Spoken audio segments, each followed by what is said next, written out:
Bex was dying, heart flatlined, blood in her mouth. Yet her final command saved 2,000 lives. The chamber went silent. Then a child's voice crackled through the comms. "Whoever did that saved us." But what happened next will shock even those who thought they'd seen everything. But first, let's go back to the beginning. Bex sat motionless under the medical bay's dim lights, her silhouette hollowed by the soft hum of machines charting her decline. Electrolyte drips pulsed through brittle veins. Her spine, once iron straight in battle armor, curved now with the slow collapse of motor control. And still her eyes burned with the same focused intensity that once held orbital lines against impossible odds. She scrolled through drone telemetry with twitching fingers, each movement deliberate, as if brute-forcing thought through the fog that Z-97 left in its wake. The infection wasn't loud. It didn't scream. It whispered, corroding synapses, peeling cognition away like paint stripped by heat. Doctors had long since stopped lying. The miracle trial they mentioned was a formality, a cruel carrot for the dying. 2% meant nothing. It was a ceremonial number, just enough hope to allow the living to look her in the eye without crumbling. But Bex didn't need their hope. She had something else. The war had taught her that time was a weapon. You either used it or lost it. Every second she could still think, still choose, still fight. She would turn into ammunition. She had never been afraid of endings. What scared her was the thought of wasting the middle, of letting someone else carry a burden she could still bear, even if her grip was failing. Captain Marsh stood beside her cot, like a man waiting for permission to breathe. His uniform was crisp, but grief hung from his shoulders like a soaked overcoat. He watched her work, helpless, heartbroken. "You're not the same, Bex," he said gently. "You don't have to be. You've earned your peace." She didn't look up. "Peace is a lie," she murmured. "It's just the space between battles. And some of us weren't born for quiet." Outside the medbay viewport, the stars crawled by. Somewhere beyond those stars, the Ark ship floated, full of settlers who still believed the Coalition could protect them, who didn't know their lives were already being measured in heartbeats, who didn't know that one woman, half paralyzed, half blind and dying, was the last thin line between them and annihilation. The alert klaxon began to wail. Marsh reached for his comlink. Bex didn't flinch. Instead, she smiled that same crooked smile, the one she wore when her squad was outgunned, when reinforcements were a fantasy, when the odds meant nothing because she'd already made her decision. She turned toward the chamber.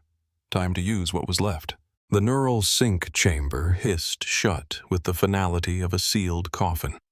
Inside, Bex floated in a suspended cradle of conductive gel, sensors biting into her scalp like insect mandibles. Her breath came shallow, uneven. The kind of breath that suggested her lungs had already started rationing effort. The medtech's last words echoed in her skull, distorted and meaningless under the rising static of full cognitive tether. She didn't need comfort. She needed control. Then it hit. The swarm surged into her consciousness like a dam break. One moment she was Bex, broken, fragile, dying. The next, she was many. 1 billion data points flowed through her cerebrum in jagged bursts. She saw heat signatures flickering on the Ark ship hull. She felt gravitational inconsistencies where Shirashi boarding pods had breached and anchored. She heard the psychic resonance of hive language, clicks and screeches like razors dragged across frozen glass. Pain stabbed through her brainstem with every new connection, but she ground her teeth and leaned in. She wasn't here to survive. She was here to kill. Orbital lattice primed. The swarm AI pulsed across her neocortex. "Fire staggered," Bex hissed. "No pattern. Make them guess. Make them fear." Above the Ark ship, silent missiles peeled away from dormant satellites like angels falling on broken wings. Suppression drones followed in coordinated waves, not just attacking, but dissecting, mapping pheromone trails, cauterizing sensory corridors. The Shirashi didn't fight with vision. They fought with scent, with pulse, with memory. So she blinded them. The alien war claws scattered, but the hive adjusted, too fast. A second wave crawled through service shafts, flanking civilian bunkers. Bex rerouted a dozen microclaws, threading them through impossible gaps in the ship's hull. One blew itself apart, disabling a tunnel beacon. Another bored into a bulkhead to redirect escaping heat signatures. She sacrificed each drone like a move in a chess game she could only see seconds at a time.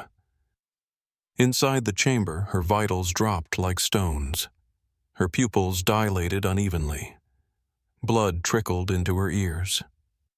She couldn't move her legs, couldn't feel her tongue, but she thought, and thinking was enough. Then the Queen emerged. The size of a crawler tank, slick with armor grown from the bones of other species, it roared into the upper deck, a psychic scream that fractured the minds of 2 drone clusters instantly. Bex had seconds.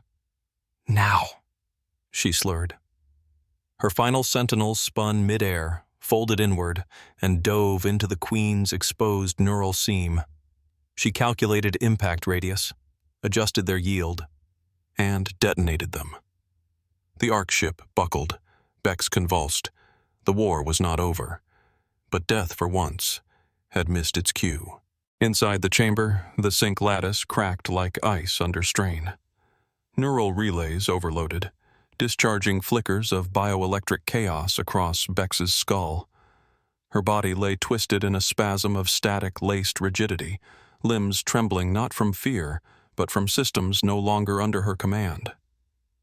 The AI's voice, typically cold, procedural, now faltered, mimicking the rhythm of a dying human mind.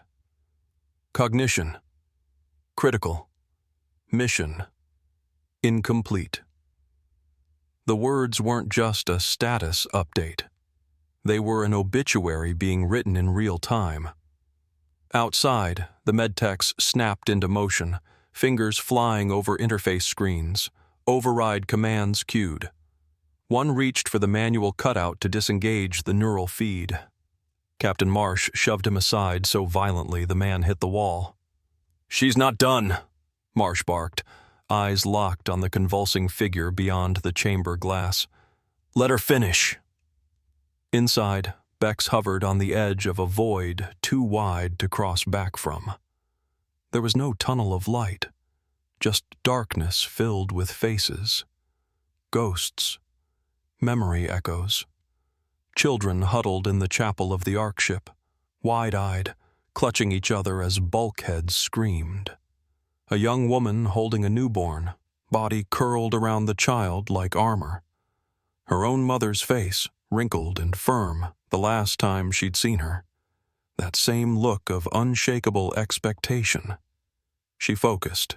Somewhere, beyond the pain, her mission anchor glowed like a dying star. One last tactical vector she hadn't executed. Her hand, numb and blood-caked, twitched against the control brace. Synapses fired in fragments. "Route all remaining drones to Life Bay 3. Her voice was barely more than a breath, but the AI caught it, understood. "Confirmed. Defensive ring established." The final Shirashi wave descended like a black tide, massed, precise, ruthless. But the swarm, limping, flickering with system corruption and memory bleed, rose like a firewall. It didn't move with elegance now.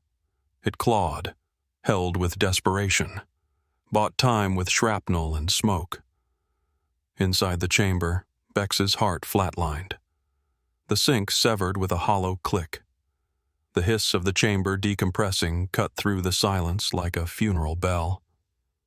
Marsh ran to her side, dropped to his knees, seized her limp form as if his grip could anchor her soul in place. "Bex! Bex! Don't you dare!" No pulse, no breath. And then, across the medbay, the comms unit blinked alive. A child's voice, small and stunned, filtered through the static. "Whoever did that saved us. All of us." No one spoke. No one moved. But something in the room shifted, a collective breath drawn in reverence, as if even the dead could hear it. A week later, Earth stood still. Across every time zone, from orbital platforms to groundside communes, citizens halted their routines to watch the memorial feed. The coalition override silenced all other transmissions. No music, no commentary. Just the hum of space and the truth of sacrifice. The footage began without fanfare. No narrator, no orchestral score. Just raw, uncut drone cam feeds from the assault. Fragments of firelit chaos stitched together by AI curation. Civilians sprinting through ruptured corridors. Swarm drones weaving around them, intercepting incoming Shirashi with ruthless precision. One shot lingered. A drone shielding a child, exploding as a war claw lunged, its shrapnel forming a temporary wall of light and steel. Then, the final log. Bex's voice, weathered and breaking.